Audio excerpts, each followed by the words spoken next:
Title suit क्योंकि already pending था अदालत में, और ये मजीद इजाफा हो गया कि मस्जिद तोड़ दी गई और मस्जिद की जगह चबूतरा बना लिया गया।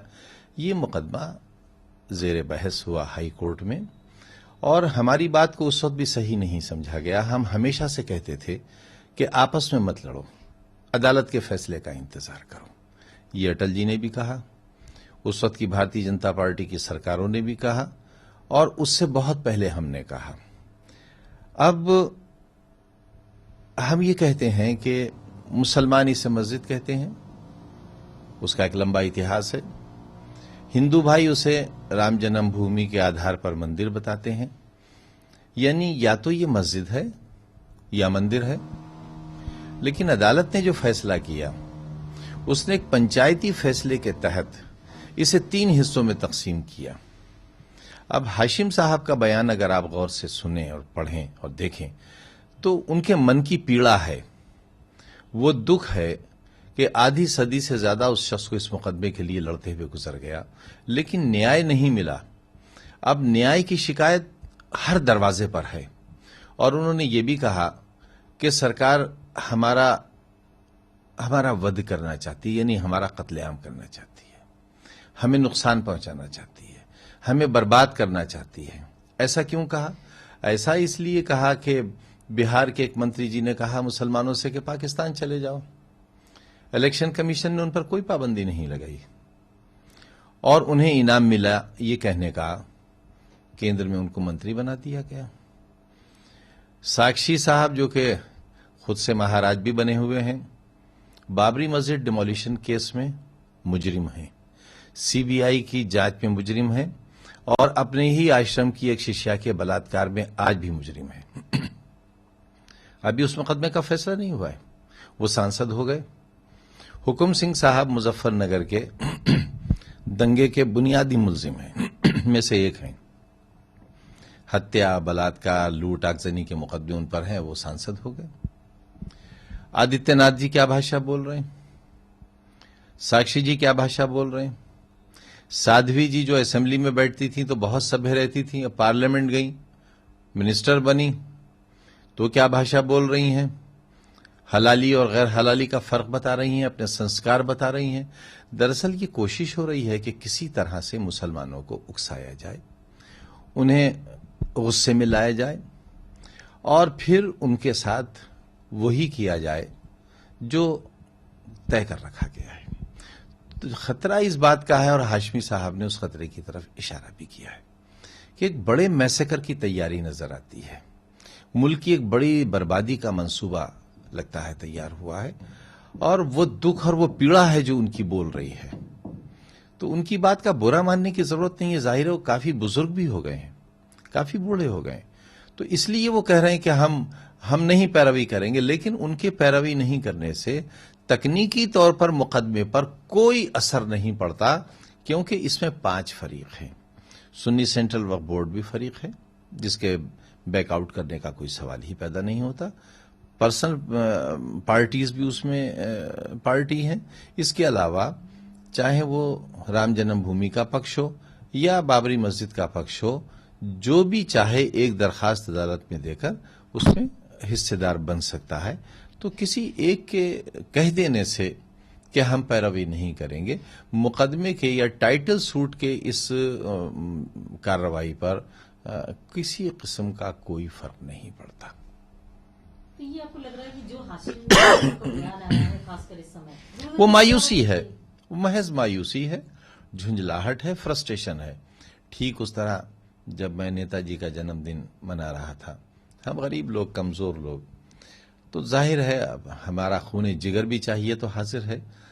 तो कहां से आया पैसा, कहां से आया पैसा, किसने दिया पैसा, तो हमने भी झुंझला कर एक जवाब दिया था। तो हालात ऐसे पैदा कर दिए गए हैं। अब जिस तरह की भाषा भागवत जी बोल रहे हैं, क्या ऐसा ही होना चाहिए? क्या इसी के लिए 1947 में हमें रोका गया था?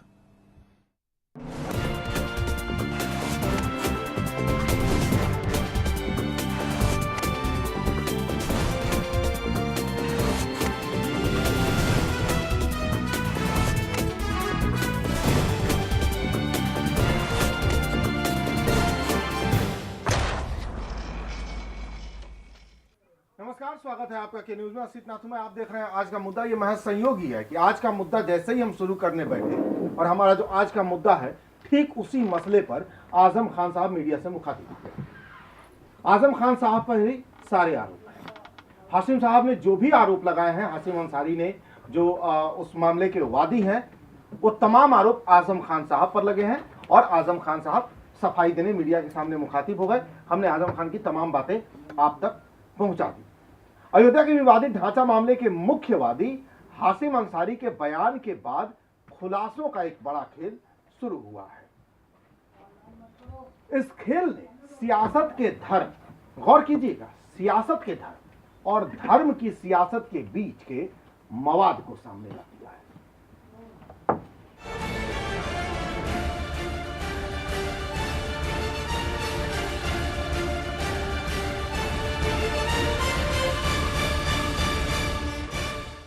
श्वेता, पापा, वो मैंने आपको बोला था ना कि मैं नेहा के घर पढ़ाई करने जा रही हूँ।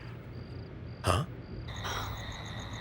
एक्चुअली मैं अपने फ्रेंड्स के साथ लोनावला में हूँ। अब क्यों बता रही हो? आपसे झूठ बोला था ना, तो नींद नहीं आ रही थी। बोतल बंद पानी के एक विज्ञापन में यह दिखाया गया है कि वो पानी पीकर एक लड़की वो सच बोल देती है जो आमतौर पर लड़कियां अपने माँ बाप से छुपाती हैं। लेकिन वही या उसी तरह का पानी पीने वाले राजनेता, धर्मनेता लंबे अरसे से उस सच को छुपाते रहे जिसकी वजह से इस देश में पानी की तरह खून बहाया गया। राम जन्मभूमि या बाबरी मस्जिद के जरिए राजनीति ने सत्ता के समीकरण गढ़े और देश के तन में इतने जख्म भरे जो शायद ही कभी भरेंगे। तो देर से ही सही, मामले के मुख्यवादी हाशिम अंसारी ने राजनीति के धर्म को बेनकाब तो किया। आजम खां को मुलायम ने खरीद लिया और आजम खां पूरी कौम का सौदा करके चला गया। राजनीति ने आजम खां को मुलायम ने खरीद लिया और आजम खां पूरी कौम का सौदा करके चला गया राजनीति ने। लेकिन जब नकाब उतरते हैं तो कईयों के असली चेहरे न दिखाने लायक होते हैं न छुपाने लायक बचते हैं। अखिल भारतीय अखाड़ा परिषद के अध्यक्ष महंत ज्ञान दास ने जो दावे किए हैं वो अगर सच है तो फिर धर्म की सियासत में कितना मवाद भरा है ये मापना मुश्किल ही लगता है। विशेषकर विष्णु परिषद के लोगों ने ही इसे बाधा डाला। चाहे बिना कटियार हो या सौ सिंगल हो, जनता जो इनको देखती जानती धार्मिक है, ये धार्मिक नहीं है, ये अधर्मी लोग हैं। तो अब मुख्यवादी ही मुकदमा लड़ने को तैयार नहीं और महंत को विश्व हिंदू परिषद के नेता ही अधर्मी लगने लगे हैं तो कई सवाल भी पैदा होने लगे हैं। सवाल ये कि इतनी देरी से इन दोनों को क्यों ये एहसास हुआ कि अयोध्या के आसरे सत्ता की सीढ़ियां चढ़ी गई और लोकतंत्र में ऐसी विचारधारा को जमने क्यों दिया गया जिसने लोगों की गर्दनें कटवाकर अपने लिए सत्ता का इंतजाम किया और राम से लेकर खुदा तक को सियासी अखाड़े का मोहरा बना दिया। महेश आहूजा, के न्यूज, फैजाबाद।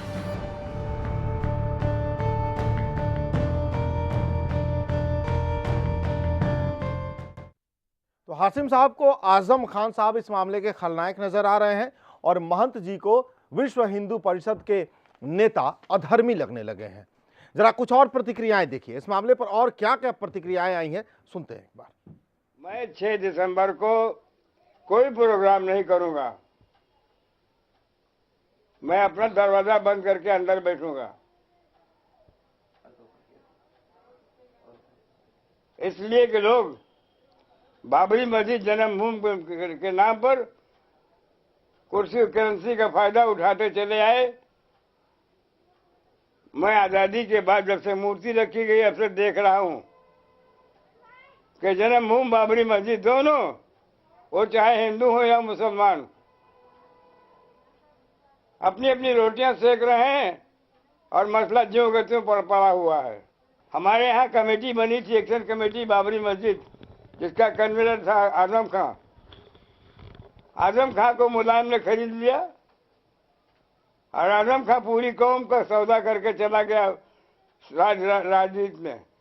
राम जन्मभूमि मुद्दे को बातचीत के माध्यम से समाधान करने के हम लोग पक्षधर हैं और शुरू से इस बात को कह रहे हैं। अगर देश के अंदर सौहार्द स्थापित होना है तो मुझे लगता है कि विवादित मुद्दों पर जानबूझ करके उसे विवादित बनाने की बजाय एक सार्थक और सकारात्मक सोच के साथ कार्य किए जाने की आवश्यकता है। ये जो मामला है काफी गंभीर, आज मैंने भी एक दो चैनल में देखा था और ये काफी सेंसिटिव इशू है ये, और ये जांच का विषय है। और उन्होंने जो कुछ बोला इस मामले की जांच होनी चाहिए, क्योंकि उन्होंने ये देखना बहुत जरूरी है कि उन्होंने किन हालात में बोला है। उनकी नाराजगी की असल वजह तो मुझे नहीं पता, लेकिन ये कि कोई ना कोई वजह हुई होगी जिसकी वजह से वो नाराज हुए होंगे, इसकी वजह से उन्होंने बयान दे दिया। लेकिन उनके बयान से तो मुकदमे में कोई असर खास इसलिए नहीं पड़ेगा कि वो अकेले इसमें अब ऐलान नहीं है। अगर हाशिम अंसारी ने ये साहस दिखलाया है किसी का नाम ले करके, तो हिंदू भाई भी हम समझते हैं कि वो भी अपने लोग जो सिंघल तोगड़िया जैसे लोग हैं उनको उनका गिरेबां पकड़ेंगे, उनको शीशे में उतारेंगे। ये दोनों तरह के जो फिरका परस्त लोग हैं, चाहे हिंदू फिरका परस्त हों चाहे मुस्लिम फिरका परस्त हों, दोनों देश के दुश्मन हैं और ये दोनों एक तरह से ऊपरी तौर पर ये मिले हुए होते हैं। तो ये तमाम रिएक्शंस हैं। उसके बाद हमारे साथ विश्व हिंदू परिषद के नेता अवध बिहारी मिश्र जी हैं। स्वागत है आपका अवध बिहारी जी। राजेंद्र चौहान जी हैं, भारतीय जनता पार्टी से हैं। राजेंद्र चौहान जी, स्वागत है आपका। आज इस बहस में जो सबसे महत्वपूर्ण, बाकी सब लोग भी बेहद महत्वपूर्ण है, लेकिन इनका महत्व इसलिए ज्यादा है कि ये बाबरी एक्शन कमेटी में उस वक्त थे जब ये सारा विवाद खड़ा हुआ था और इन्होंने उसमें कड़ी मशक्कत की थी। अबुल बरकात नजमी साहब हैं हमारे साथ। अबुल बरकात नजमी जी, स्वागत है आपका। रजा रिजवी साहब हैं, वरिष्ठ पत्रकार हैं, हमारे लखनऊ स्टूडियो में मौजूद हैं। रजा रिजवी जी, आपका भी स्वागत है। दर्शकों को यह भी बता दें कि समाजवादी पार्टी के नेता फखरुल हसन चांद साहब को इस कार्यक्रम में शामिल होना था। उन्होंने वादा किया था कि वक्त पर आ जाएंगे। अब तक वो इस कार्यक्रम में शामिल नहीं हो पाए हैं और अब फ़ोन नहीं पिक कर रहे हैं। पता नहीं आगे शामिल होंगे या नहीं होंगे। आप सभी लोगों का स्वागत है। आप ही से हम शुरू करते हैं। अबुल बरकात नजमी साहब, चूँकि आप बाबरी एक्शन कमेटी में रहे, लंबे अरसे तक रहे और आपने इस मुकदमे में काफ़ी मेहनत भी, काफ़ी मशक्क़त की है, तमाम कागजात हैं, दस्तावेज हैं आपके पास। जो हाशिम साहब कह रहे हैं, जो आरोप हाशिम साहब लगा रहे हैं, क्या वो खीज है, फ्रस्ट्रेशन है, या हाशिम साहब वाकई सच बोल रहे हैं? देखिए, ये हाशिम साहब का दर्द है। जब हमारा मुकदमा चल रहा था तो हाशिम साहब और महन जी हिंदू परिषद की तरफ से जो आते थे, दोनों एक साथ अयोध्या से एक रघुवर दास जी, वो नहीं, दूसरे थे, वो एक साथ बैठ के आते थे। अच्छा। और एक साथ चाय पीते थे हाई कोर्ट में। तो कोई विवाद नहीं था वैसा, मुकदमा चल रहा है, चले। लेकिन ये जो उनकी पीड़ा है हाशिम साहब की, वो इसलिए है कि लाखों लाख रुपया हाई कोर्ट से लेकर सुप्रीम कोर्ट तक लग रहा है और इस गरीब को किसी ने पूछा भी नहीं। वह मुद्दई है, लेकिन इसको किसी ने पूछा, सब ऐश कर रहे हैं। वो जो कुछ कह रहा है हमारे हाशिम साहब, हाँ। वो बिल्कुल सही कह रहे हैं कि आजम साहब को तो मिनिस्ट्री मिल गई, हमारे जफरयाब जिलानी साहब हैं, वो असिस्टेंट एडवोकेट बन गए, सरकारी वकील बन गए। हालांकि मैंने उनसे कहा था, यार तुम सरकारी वकील बन गए, तुम तो बाबरी मस्जिद के वकील थे। खैर, ये माल का मामला है। लेकिन अभी जिलानी साहब को भी सुना, आजम साहब बड़े पैतरों से हाशिम साहब को कह रहे थे कि उनकी पीड़ा है। पीड़ा नहीं है। अगर आजम साहब इस वक्त उसके मुंह आते कि वो गलत कह रहा है और ये कह रहा है, वो कह रहा है, तो शायद कल हाशिम साहब इन पर पलटवार करते तो इनको जवाब नहीं मिलता। दूसरे ये कहना कि उनकी पीड़ा है, पीड़ा क्या है? कहाँ उस गरीब आदमी को जिसको खाने को नहीं है, तुम लोग ऐश कर रहे हो, कुछ तो उसकी खबरगिरी लेना चाहिए था कि वो मुद्दई है तुम्हारे केस में। जिसके पास लखनऊ आने के पैसे नहीं है बस के। दूसरी बात, जिलानी साहब कह रहे हैं कि नहीं, उनके रहने न रहने से फर्क नहीं पड़ेगा। अरे इतनी आसानी से तुमने एक मुजाहिद को जो शुरू दिन से पूरी जवानी जिसने मुकदमे में लगा दी, उसको एकदम कह दिया उनके रहने न रहने से फर्क नहीं पड़ेगा और मुकदमा चलता रहेगा। ये बातें जो हैं इसकी हम भी मुखालफत करेंगे। ये हाशिम जैसे वफादार और बाबरी मस्जिद के दिलदार के लिए ऐसे जुमले इस्तेमाल करना अच्छा नहीं है। अच्छा नहीं। अब आपके पास अवध बिहारी मिश्र जी, महंत जी कह रहे हैं, अखाड़ा परिषद के जो महंत हैं, वो कह रहे हैं कि ये मामला तो आपसी पंचायत से सुलझ गया होता, लेकिन विश्व हिंदू परिषद के विनय कटियार और अशोक सिंघल ने उसमें रोड़ा अटकाया, उन दोनों ने फसाद पैदा किए, ये दोनों अधर्मी लोग हैं। ये महंत जी कह रहे हैं। देखिए, महंत हैं वो हनुमानगढ़ी के, अखाड़ा परिषद के अध्यक्ष हैं, लेकिन उनके इसी व्यवहार के कारण पूरे संत समाज ने, पूरे अखाड़ा परिषद ने उनका क्या हस्त्र किया है, उनको किस स्थान पर पहुंचाया है, ये मुझे मेरे मुंह से कहने में शोभा नहीं देता। लेकिन जहां तक माननीय अशोक सिंघल जी की बात है, वो श्री राम जन्मभूमि पर भव्य मंदिर निर्माण के प्रति कृत संकल्प हैं। उन्हीं के नेतृत्व में श्री राम जन्मभूमि आंदोलन ने अपने इस चरम तक अपने आप को पहुंचाया है कि आज जिस आस्था और विश्वास के आधार पर इस देश का और इस दुनिया का करोड़ों करोड़ हिंदू समाज ये मानता आ रहा था कि जिस स्थान पर आज श्री रामलला विराजमान है, वो स्थान ही श्री राम जन्मभूमि है।